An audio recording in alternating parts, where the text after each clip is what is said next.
Hello everyone, welcome to my channel. आज आपण बघणार आहोत मराठी निबंध.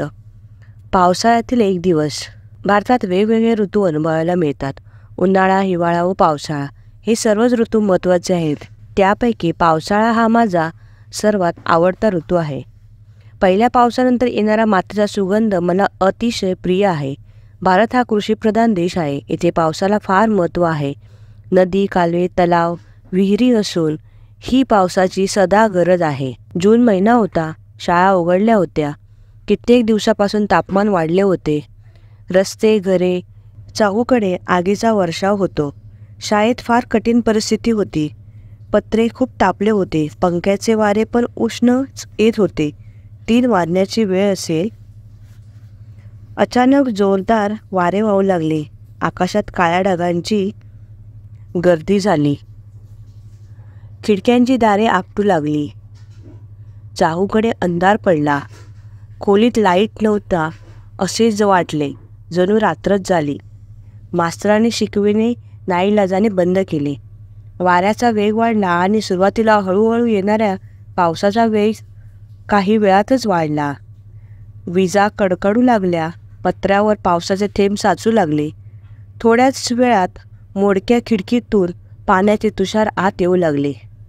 पाहता पाहता आणखीन ढग आले. असे वाटत होते की जणू आकाशाला कोणी शाईच लावली आहे.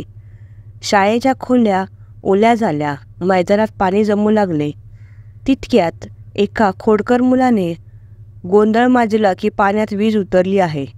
सगळे शिक्षक बाहेर आले. मुलांना शाळेतून बाहेर काढले. मुख्याध्यापकाने सुट्टीची घंटा वाजवण्यास सांगितले. पाऊस कमी झाला होता पण थांबला नव्हता. शाळेत येताना मी छत्री आणली नव्हती, त्यामुळे घरी जाताना भिजलो.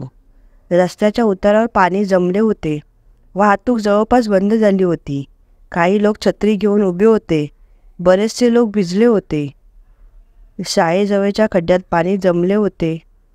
सगळे रस्ते स्वच्छ धुतले गेले होते. पक्षी झाडावर किलबिल करू लागले. वातावरण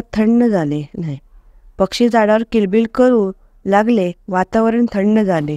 झाडेही पावसात न्हाऊन आनंदाने डोलत होती. आम्ही रस्त्याच्या कडेला साठलेल्या पाण्यात उड्या मारायला व कागदाच्या होडी बनवायला सुरुवात केली.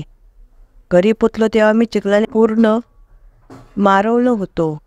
आईने मला हातपाय धुवून कपडे बदलण्यास सांगितले. मग गरम दूध व नाश्ता दिला. अशा प्रकारे पावसाळ्यातील हा दिवस मी मजेत घालवला. हा निबंध तुम्हाला आवडला असेल तर व्हिडिओला लाईक करा आणि या चॅनलला सबस्क्राईब करा. थँक्यू.